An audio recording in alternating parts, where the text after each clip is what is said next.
Evangelho de Mateus, capítulo 24, nós estaremos lendo o texto, versículo 27, depois estaremos lendo o texto do versículo 37 a 44.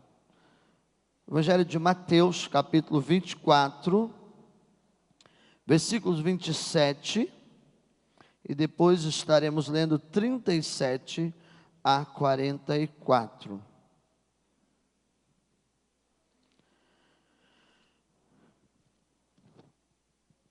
Diz assim, amém, igreja? Amém.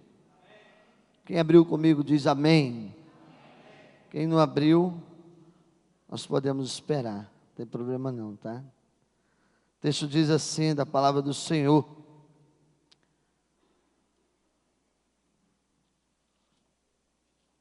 porque assim como o relâmpago que sai do Oriente e se mostra no Ocidente, assim há de ser a vinda do Filho do Homem. Versículo 37.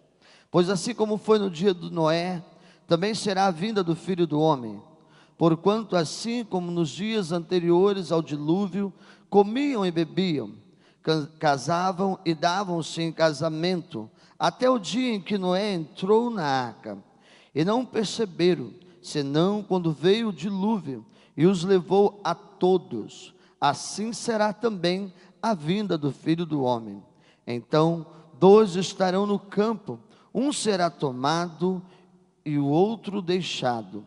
Duas estarão trabalhando no moinho, um será tomado e deixado a outra. Portanto, vigiai, porque não sabei que dia vem o vosso Senhor. Mas considerai isso: se o pai de família soubesse que hora viria o ladrão, vigiaria e não deixaria que fosse arrombada a sua casa. Por isso ficai também vós apercebido, porque a hora em que não cuidais, o Filho do Homem virá. Amém? Diga assim para quem está do teu lado: Jesus Cristo voltará. Jesus Cristo voltará. Querido, esse é um texto que muito empolga o meu coração. Esse é um texto que muito alegra o meu coração. Eu não sei o que esse texto provoca em você. Eu não sei o que esse texto te faz pensar. Eu não sei o que esse texto te faz refletir. A grande verdade é que esse texto que lemos é uma parte do sermão profético de Jesus, falando a respeito da sua segunda vinda, o tempo em que ele viria como juiz para julgar todos os povos e nações. Esse texto que nós acabamos de ler, Jesus é parte desse sermão profético, e ele fala que um dia ele viria trazer para aqueles que pertencem a ele, entregar a estes aquilo que era deles por herança. O texto diz que Jesus virá um dia, voltará, e aqueles que fazem parte do seu reino, ele entregará a coroa da vitória àqueles que venceram a batalha. Mas esse texto também diz que Jesus virá trazer um julgamento ou entregar uma sentença àqueles que não pertencem a ele. Esse texto fala de algo que muitas pessoas têm se falado nos últimos dias, a respeito da volta de Jesus. Os acontecimentos dos dias atuais sinalizam que a volta de Jesus está próximo. Os grandes acontecimentos dos últimos dias, os grandes problemas da sociedade, os grandes problemas do meio ambiente, os grandes problemas ecológicos, revelam que a palavra de Deus está se cumprindo. Porém, é bem verdade, irmãos, e nós precisamos destacar isso, que eu não tenho como dizer a você, e a Escritura não diz a você o dia e a hora exata. Pode ser que enquanto nós estamos aqui, talvez até antes de eu terminar esse sermão, que Jesus volte.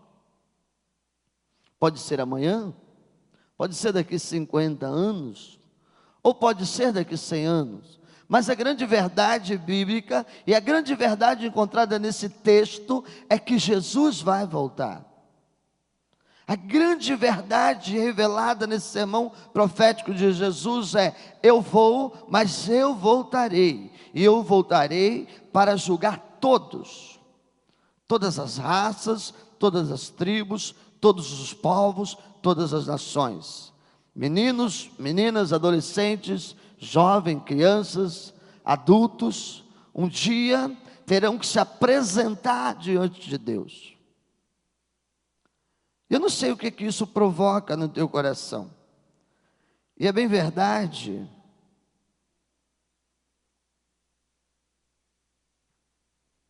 que o que Jesus vai entregar àqueles que fazem parte do teu reino, revelado já no capítulo 25, se você ler Mateus, é algo muito bom.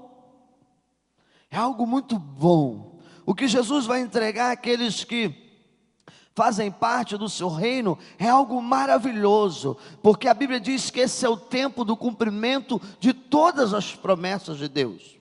Esse é um tempo em que nós abandonaremos todos os sofrimentos, todas as lutas, todas as angústias, e poderemos desfrutar da plenitude da glória de Deus, e face a face viveremos eternamente com Deus.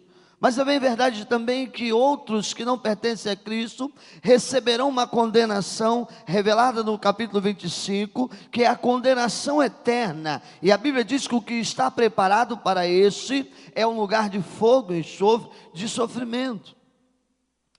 E eu não sei, irmãos, eu não sei você pessoalmente o que esse texto provoca em você. Talvez medo, talvez preocupação. Talvez esse texto provoque em você insegurança. Talvez esse texto provoque em você incerteza. Talvez esse texto provoque em você desespero. E eu quero dizer uma coisa para você.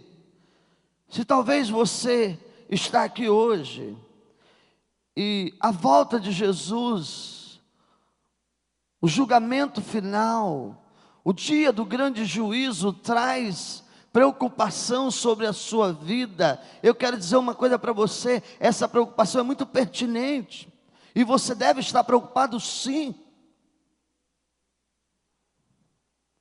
Talvez se traz medo para você esse grande dia, eu quero dizer porque você tem que temer sim.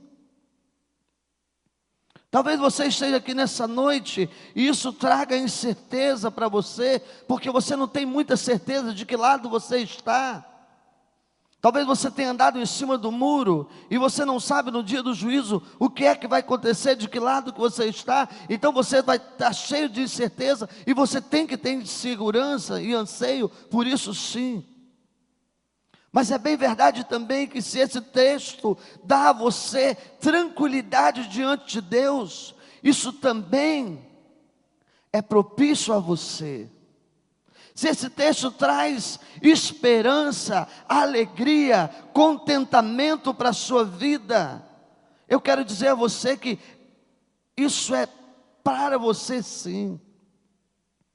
Se esse texto entusiasma você, porque você vive na expectativa das coisas que estão por vir, das promessas de Deus, e você se alegra ao pensar que um dia você vai abandonar este corpo de pecado, amém por isso. Mas é bem verdade que esse texto precisa produzir mesmo tudo isso. Em quem? Naqueles que ainda não entenderam sobre o reino de Deus, aqueles que ainda não compreenderam a obra de Cristo, aqueles que ainda não vivem em submissão aos ensinamentos dados por Deus, a estes cabe a preocupação, o medo, a insegurança.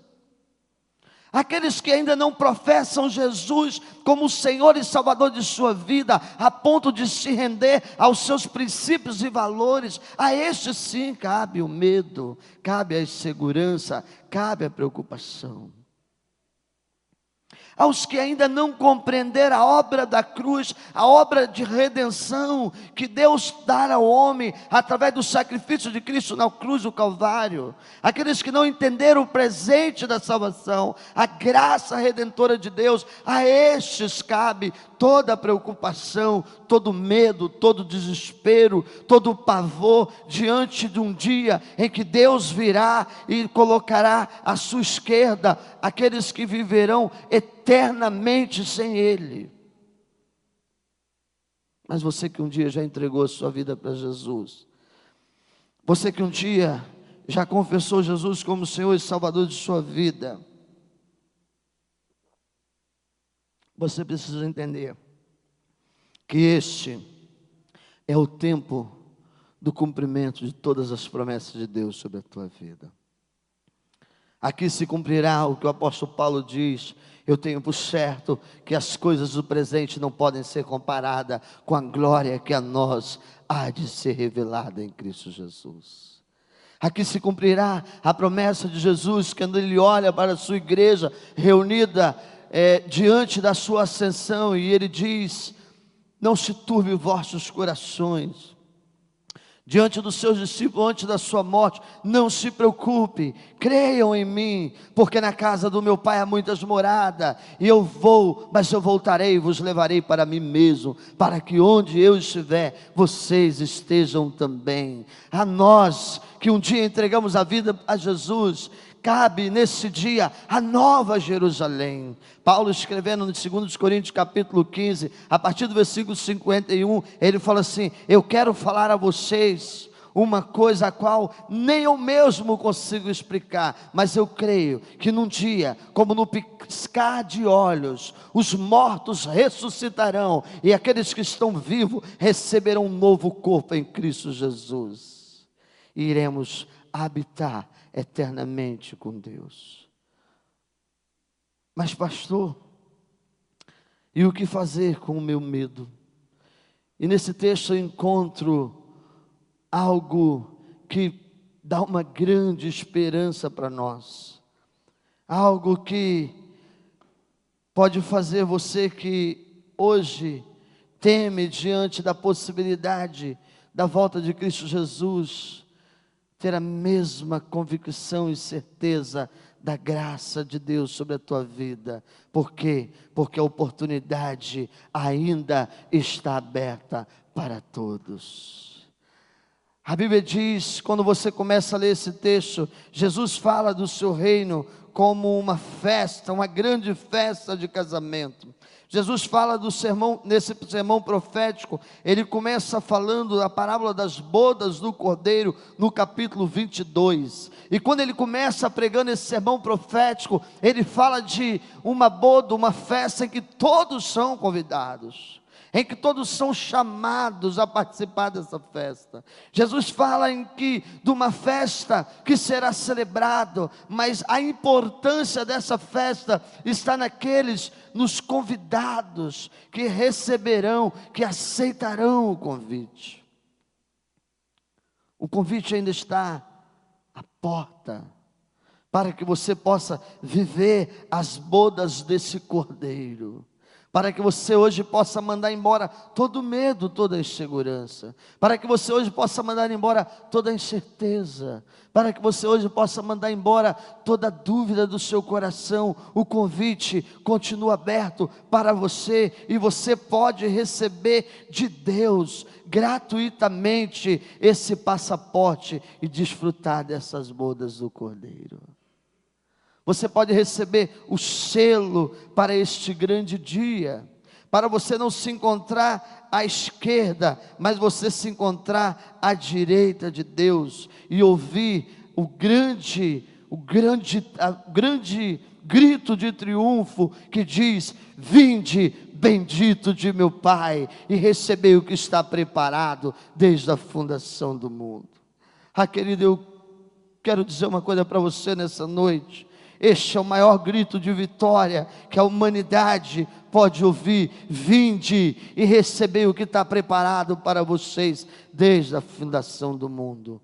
Mas a Bíblia diz que outros ouvirão o grito de terror: apartai-vos de mim, porque eu não vos conheço. Mas eu quero dizer uma coisa para você: essa palavra não é para a tua vida que está aqui hoje. Essa palavra de condenação não é para você que está aqui hoje, porque a palavra que está sobre a tua vida hoje é: vinde e recebei o convite daquele que um dia virá julgar todos os povos e nações. É interessante compreender isso aqui à luz da conversa de Jesus com o homem chamado Nicodemos. É interessante que Nicodemos, no capítulo 3 de João, ele começa a ter algumas indagações em seu coração a respeito de Jesus. E ele se aproxima de Jesus no capítulo 3. Nicodemos era um homem, ele era um homem que estudava a lei, e ele chega perto de Jesus e reconhece Jesus como rei, como aquele que realmente estava fazendo grandes milagres, como aquele que estava grandes maravilhas. Nicodemos reconhece Jesus como um grande mestre. Eu troco? Ainda não. Nicodemos olhava para Jesus como um grande homem naquele tempo. Então ele olha para Jesus e diz assim: mestre, perdão, havia entre os fariseus um homem chamado Nicodemos, um dos principais dos judeus. E esta noite foi ter com Jesus. Ele disse: Rabi, sabemos que é mestre vindo da parte de Deus, porque ninguém pode fazer sinais que tu fazes, se Deus não estiver com ele. E isso respondeu Jesus: em verdade te digo, que se alguém não nascer de novo, não poderá ver o reino de Deus. Jesus olha para aquele homem que naquela noite havia procurado Jesus, e sabia que Jesus era um grande mestre, sabia dos milagres, mas Jesus sabia que o que aquele homem estava interessado em conhecer. Jesus sabia que o que Nicodemos queria saber era a respeito do reino de Jesus e como fazer para entrar neste reino, como fazer para receber a vida em Cristo Jesus, como fazer para receber este que eu digo para vocês, que é o grande grito de triunfo da vitória de Cristo Jesus. E Jesus olha para Nicodemos e diz assim: Nicodemos, necessário é nascer de novo, necessário é ser transformado, e não nascer da carne, mas nascer da água e do Espírito. E ele vai conversando com Nicodemos, e chega um momento que ele diz para Nicodemos assim, capítulo 3, versículo 14: do modo que Moisés levantou a serpente no deserto, importa que o Filho do Homem seja levantado. Jesus olha para Nicodemos, e Nicodemos queria saber o que fazer para receber a vida eterna. O que fazer para receber o passaporte da vida que somente Jesus poderia dar. E Jesus diz assim: olha, Nicodemos, primeiro você precisa compreender a obra do meu Pai. Você precisa compreender a obra de Deus sobre a tua vida. Você precisa compreender a obra da redenção de Deus. E ele traz à memória de Nicodemos, porque Nicodemos era um estudioso da lei, um acontecimento que havia acontecido com o povo de Israel, um tempo em que as pessoas haviam sido picadas por uma serpente venenosa, estavam condenados à morte. Então Deus manda que o líder de Israel, chamado Moisés, levantasse uma imagem no deserto, lá no alto da colina, e todas as pessoas que olhassem para aquela imagem ficaria curado e não morreria da picada de serpente. Agora Jesus olha para Nicodemos e diz assim: Nicodemos, preste atenção no que eu vou falar com você. Você precisa entender a obra da cruz do Calvário. Assim como aquela imagem foi levantada, assim como foi levantada no deserto, importa que o Filho do Homem seja levantado. Jesus estava dizendo para Nicodemos: eu preciso morrer, porque somente através do meu sangue, somente através da minha morte, você pode encontrar vida plena. E aí Jesus conclui dizendo assim, no versículo 15 para Nicodemos, para que todo aquele que nele crê, que crê em mim, tenha vida eterna. É preciso entender a obra da cruz, e é preciso crer em Jesus Cristo como o Senhor de sua vida. Jesus diz assim: Nicodemos, para entrar no meu reino, você precisa entender que não é por mérito seu, não é porque você conhece a lei. Nicodemo, você precisa entender que para entrar no meu reino, não é porque você veio à igreja, não é porque é bonzinho, não é porque você é um excelente jogador de futebol, não é porque você é o cara do esporte, não é porque você é o cara da música, não é porque você é o pastor que prega. Não, Nicodemos, para entrar no meu reino, é preciso compreender a obra da cruz, o sacrifício da cruz do Calvário, porque nisso consiste a justiça de Deus, nisso consiste a graça redentora de Deus, nisso consiste a misericórdia de Deus sobre a tua vida. E só é possível você experimentar a eternidade em Deus se você entender a obra, a misericórdia, o amor de Deus sobre a tua vida. E aí Jesus olha para Nicodemos e acrescenta as seguintes palavras: porque o Pai amou o mundo de maneira tal, de maneira tão grande, que Ele me entregou a morrer por você. Porque Deus amou o mundo, versículo 16, de maneira tal, que entregou o seu único Filho, para que todo aquele que nele crê, não pereça, mas tenha vida eterna em Cristo Jesus.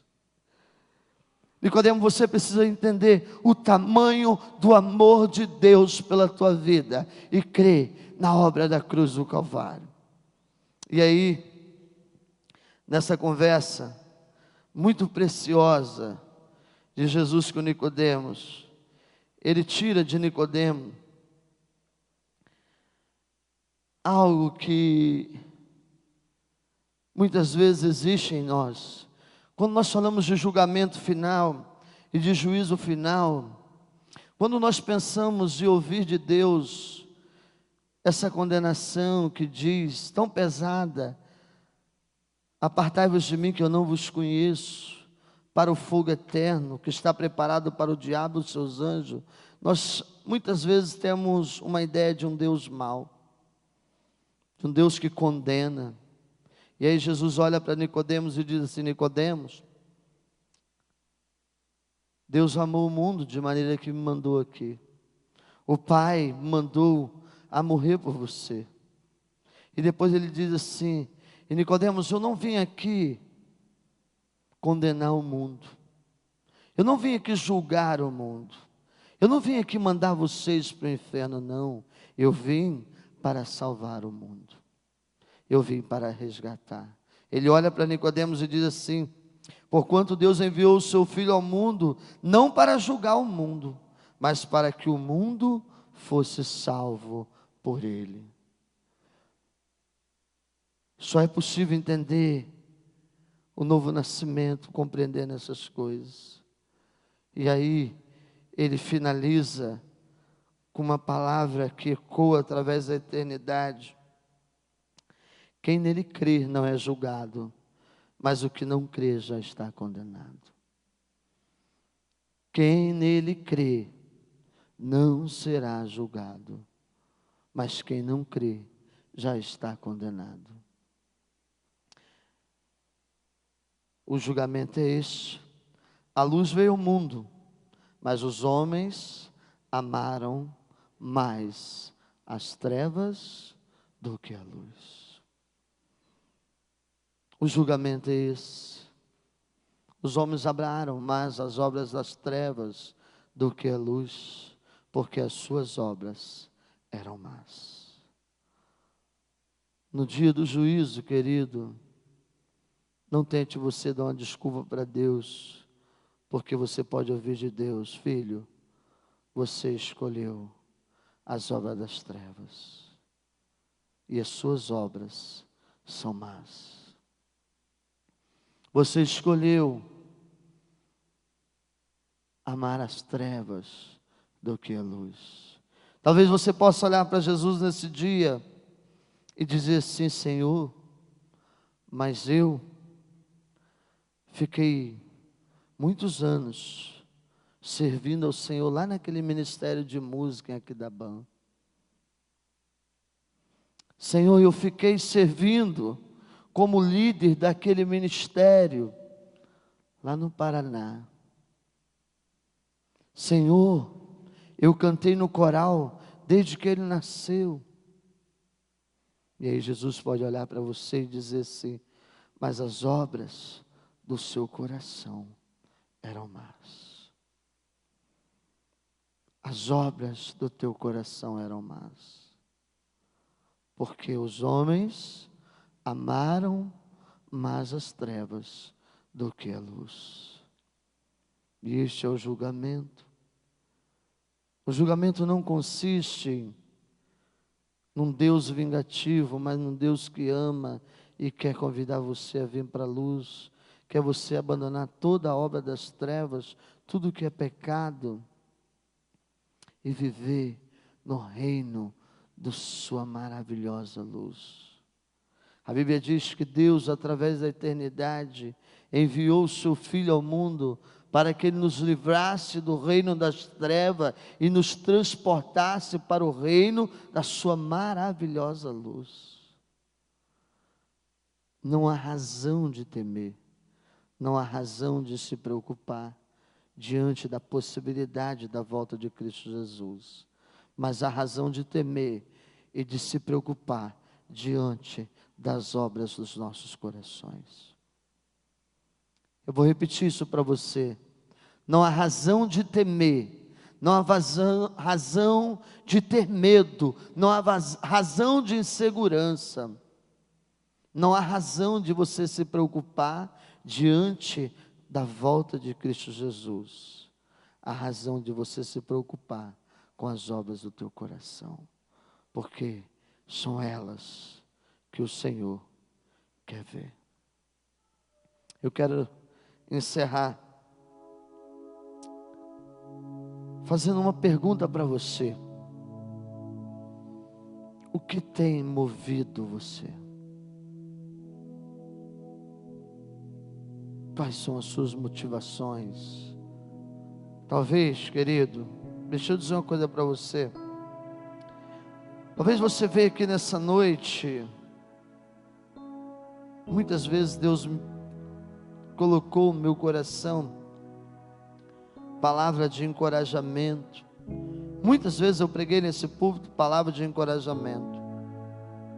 Muitas vezes eu preguei nesse público palavra de exortação.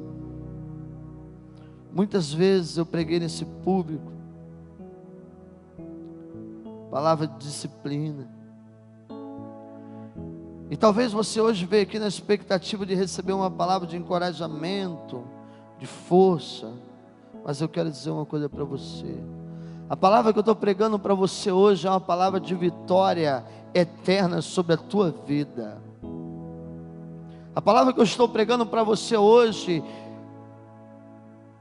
diferente de qualquer palavra de motivação que possa fazer você seguir em frente diante dos obstáculos da vida, é a única palavra que pode mudar a história da sua vida. E a palavra é: hoje é o tempo de você tomar uma decisão e dizer: Senhor, eu quero andar na luz do Senhor, eu quero que as obras das trevas que habitam em mim seja transformada pela obra de luz, porque a luz do Senhor precisa recair sobre a minha vida através do seu sangue derramado na cruz, porque eu quero receber o selo da promessa sobre a minha vida nessa noite.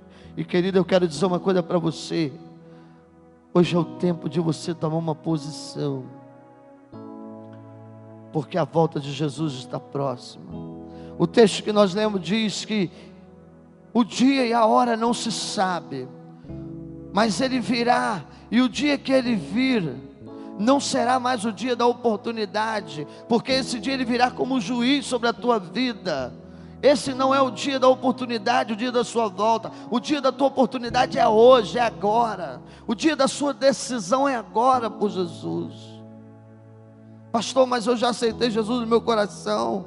Pastor, eu creio em Jesus. Mas o que isso mudou no seu interior, nas suas obras, como você se comporta diante das pessoas, diante do seu pai, da sua mãe, como você se comporta nos seus relacionamentos, como você se comporta diante da palavra de Deus, como que você se comporta no seu dia a dia, o que é revelado de você para você mesmo, o que Deus vê em você que o homem jamais pode ver, porque você coloca a máscara da religião. É isso que Deus quer transformar nessa noite.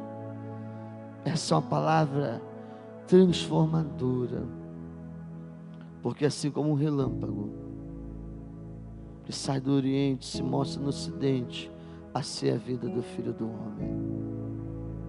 Talvez Jesus pode vir daqui a pouquinho, ou talvez Ele pode vir daqui a 100 anos, mas é bem verdade que um dia também nós enfrentaremos a morte, e depois que morrer, deixa eu dizer uma coisa para você, depois que morrer, a Bíblia diz que não há mais como nós mudar a nossa história, porque felizes são os que desde agora morrem no Senhor.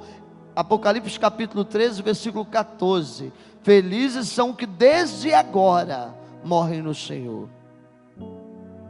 E Paulo vai dizer que os mortos ressuscitarão primeiro, e os que estarão vivos, como num piscar de olhos, receberão um corpo celestial em Cristo Jesus. Fecha os teus olhos nesse momento, a igreja está orando por você. A igreja está orando por você. Talvez você entrou aqui hoje com muito medo da morte, ou com medo da volta de Jesus Cristo. E eu quero dizer para você que a morte não é um fim, é o meio para o qual o homem vai viver eternamente com Deus.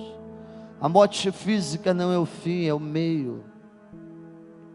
Eu quero dizer para você que a volta de Jesus não é o fim do mundo, quando muitas pessoas dizem, mas é o início de uma nova caminhada eterna com Deus. Se você deseja hoje receber Jesus como Senhor de sua vida, confessando todas as suas obras de trevas a Ele, todos os seus pecados a Ele, tudo que tem reinado no seu coração, todo espírito de angústia, todo ódio, todo ressentimento, tudo que outrora o diabo tem trago para a tua vida e só tem produzido tristeza, incerteza, insegurança, esse é o tempo de você lançar diante do Senhor, dizer: Jesus, venha ser Senhor da minha vida, porque eu quero no dia do grande juízo final estar do lado direito e receber a grande grito de vitória: vinde bendito do meu Pai. Se você aceita, se você nessa noite quer tomar uma decisão por Jesus, eu quero desafiar você, aí onde você está, orar junto comigo, mesmo em silêncio. Mesmo em silêncio, eu quero que você faça uma oração comigo, dizendo assim: Senhor Jesus, eu reconheço todas as minhas obras, toda a maldade do meu coração. Senhor Jesus, eu reconheço a treva que existe dentro de mim, me levando a satisfazer os desejos da minha carne, me levando a buscar os meus próprios interesses, me levando a buscar os meus próprios sonhos. Mas hoje eu quero me render a Ti, e eu quero pedir que toda a obra da luz do Senhor recaia sobre a minha vida através do Teu sangue. E a partir desse momento eu quero buscar a vontade do Senhor sobre a minha vida e não a minha vontade. A partir desse momento, Jesus, eu quero buscar, ó Pai, fazer as coisas que não satisfaçam a minha carne, mas eu quero buscar as coisas do Espírito do Senhor sobre a minha vida. Eu quero nesse momento pedir ao Senhor que mesmo como eu estou, venha sobre mim e que o Teu amor me alcance pela Tua graça. E a partir nesse momento o Senhor me livre de toda a obra do pecado. Senhor, escreve o meu nome com o teu sangue no livro da vida, para que quando o Senhor vir, eu possa apresentar a minha garantia de vida eterna.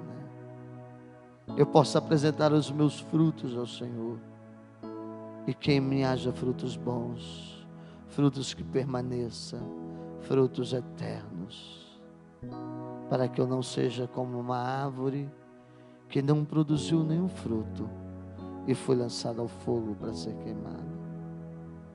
Pelo teu sangue, Jesus, faz de mim uma nova árvore frutífera, perdoando todos os meus pecados e purificando de toda a iniquidade. A igreja continua orando. Alguém aqui nessa noite que orou comigo, sim, que fez essa oração, levante suas mãos, eu quero orar com você.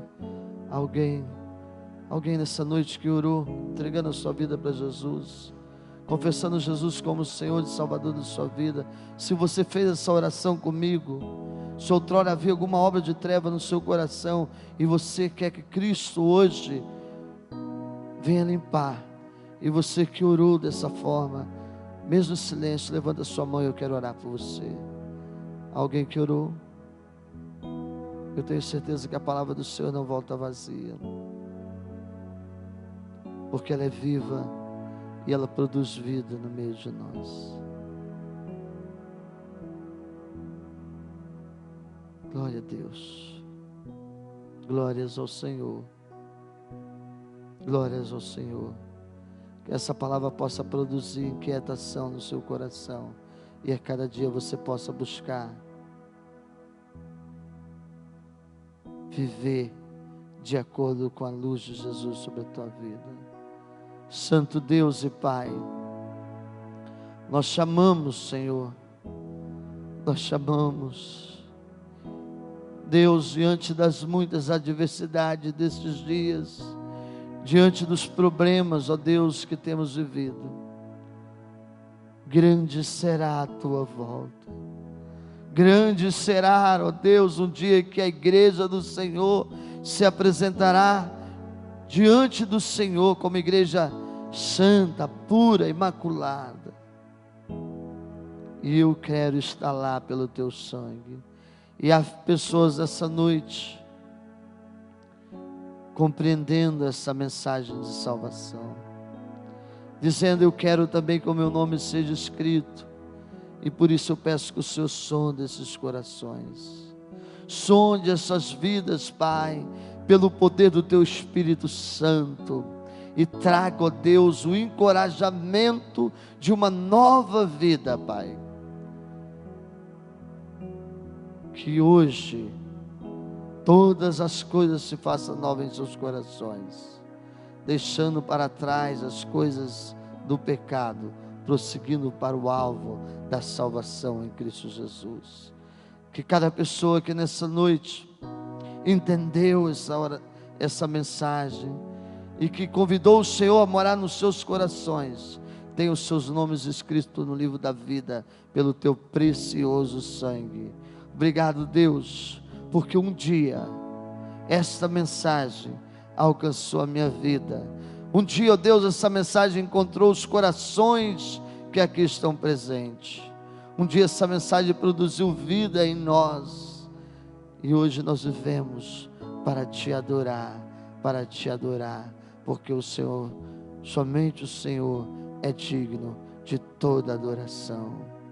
Obrigado, Jesus, porque ao longo desses 79 anos, esta igreja pregou esta mensagem, e vidas foram transformadas pelo poder da tua palavra. Em nome de Jesus, amém e amém.